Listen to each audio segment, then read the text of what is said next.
shamelessly had a subscription goal, which I was, totally motivating everyone to subscribe for just simply having that up there. And I got called out. But just reform alone is not enough. I wanted to make sure that you remember back before you got called out by the Pokemon feminists. Yeah. It's weird. It's like my subscription count grew since the fucking goal has gone away. It's almost like it had nothing to do with it being up there. And also now, I don't have to fucking change it when people get annoyed and tell me like, hey, change the sub count. Put it back. No, it is still there. Yes, it is still there. I just hide it, but I don't hide my shame.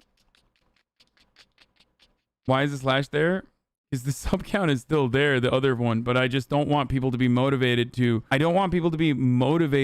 subscribe to me because they see I don't want people to be motivated to subscribe to me because they see a sub goal there. Who the fuck is motivated by that? No one. I mean, some people probably use it. I've made like fake sub goals as like a joke or a meme, but I don't like constantly say like we're fucking X away from Y boys or anything like that. Why not take the whole thing off? Because if I take the whole sub count off, then motherfuckers are gonna be like he's hiding his sub count. We've had this conversation. Man, you sure do love talking about Nazis shitting on them in your chat. Wait, oh, this is great. Hold on. Last time you debated a white nationalist, you got shit on. Keg W just admitted that you're a pussy ass bitch. Quit debating right wingers after Charlie Kirk and Nick Fuentes. Omega lol. Wait, I didn't stop debating white supremacists after Charlie Kirk and Nick Fuentes. I still debate them. I just think that fucking it's useless. But hold on. This is kind of funny when people literally report on themselves. Like we got a Nazi amongst us, boys. That's pretty cool. It's been a while since fucking Groypers roamed these parts. Calling out chatters equals debate? No. That's not what I'm saying. I mean, people say like I don't debate, but I still go on TV every now and then. And still will like debate some people. I just don't want to fucking debate like random internet people. I'm not going to debate someone unless it's like legitimately someone worth debating. And what I mean by that is that like they have a larger audience than mine, or they have a sizable comparable audience where there will be a good impact. There will be there'll be something in it for me. Why the fuck would I platform dumbasses? Like Latin America, do it, Pog, you do it. Man, you sure do love talking about Nazis, shitting on them in your comfy ass chair behind a screen. Yet the last time you debated a Nazi like Nick Fuentes, you guys shit on and look like an idiot. KW leftists are so fucking brain dead. Omega lol. I kind of don't want to ban him because it's pretty funny to me that like he literally is like a Nazi. And it's been so long since we've banned Nazis that like I almost want to know like what they're up to. There's like 3 of them left. You know what I mean? This is a Nazi Zoomer. He just said it. Yeah. Actually, no. What the fuck am I saying? I can't. I have to ban him. Like, that's so stupid. Yeah, I can't do that. That's one time you read what I said in chat, which was basically platforming dumbass get owned Hasan. I mean, there is a debate Lord Andy on the left. Vosh does that. If you're into blood sports still, then there are people that do that. You can get that for you. You can get that fixed. Anyway, all right. You know what? I'm gonna watch this. Fuck it. Watch pulling back too. I think the bigger you get, the less is worth doing. Well, there's a couple reasons why it's dumb. It's like also kind of irresponsible. Like there's a utility in debates. That utility is like maybe you'll bring over some people to your side, but ultimately, like, why would I do that when I reach out to a significantly larger audience by doing what I do than like actually debating people? You know what I mean? I just find it really dumb and unproductive. Because like my ultimate goal in debates is to change people's minds, right? Like that's what people's ultimate goals are, and to make content. And if I'm already reaching to a much larger audience this way, okay, please don't give a Mel take. What's a Mel take? What is a Mel take? FYI, this series is a reverse of Core 90 Day. The Americans move abroad in this series. Oh yeah. Twitter leftist is a tanky what?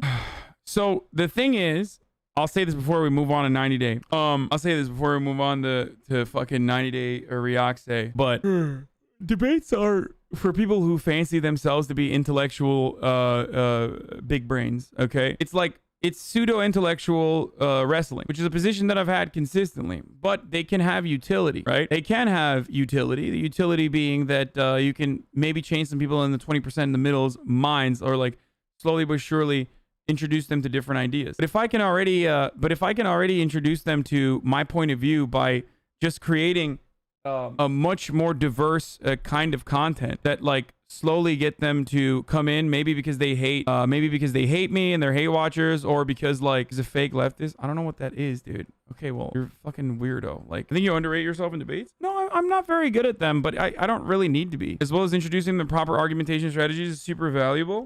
So the thing is, you're just teaching people talking points, and I do that already as well. Like, that's all debates are. It's for people to like somewhat test their ideas, sure, in the marketplace, but like ultimately there's no rules in like internet blood sport.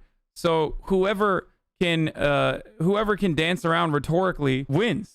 Like functionally wins an argument. You're just basically teaching your audience talking points against like very common talking points on the other side, which is literally what you get from me here as well. Don't get me wrong, when I'm not diving deeper into certain issues and certain historical context, you know? I do find it hilarious though. I haven't talked about debate lord shit in a while, but I do find it hilarious when motherfuckers act like the only way to truly test the mettle of ideas is in the marketplace of ideas by matching it up against other people, and that's the only way you can like have a solid, well-grounded worldview. Like, that's the most idiotic shit. It's literally debates always are about who can rationalize logical inconsistencies and logical fallacies better.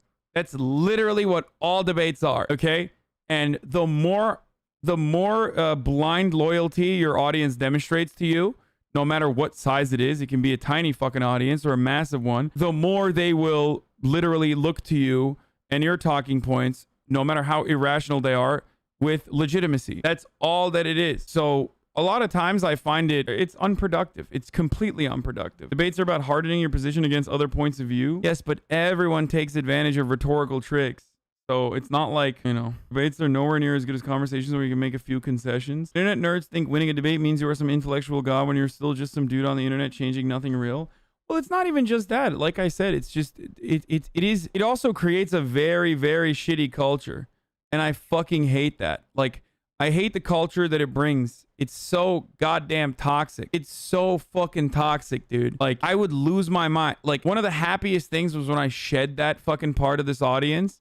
And there's still motherfuckers who are debate lords in here who will, you know, who just have learned to not demand that kind of content from me, or maybe even shed that kind of attitude that they had, maybe at least in this chat. It's one of the most annoying things where, like, you know how I get mad when chat jumps on something I say when I misspeak, or whenever someone like wants to correct exactly what I'm saying, to be like, oh, townhouses are actually not on top of one another, and they'll engage in like this idiotic semantics point. Imagine that for literally everything. Like, every single thing that you bring up, everyone wants to debate all the time. Everyone fancies themselves to be like the intellectual Spartan, but absolutely zero people see the ad break coming at the top of the hour. Okay, that's not true. Some people did see the ad break coming at the top of the hour. But having said that, there's a way to avoid these ad breaks, dude. I mean, there is. You can subscribe for free with a Twitch Prime, okay? And then that way you can send me fucking video links that I most likely will not look at.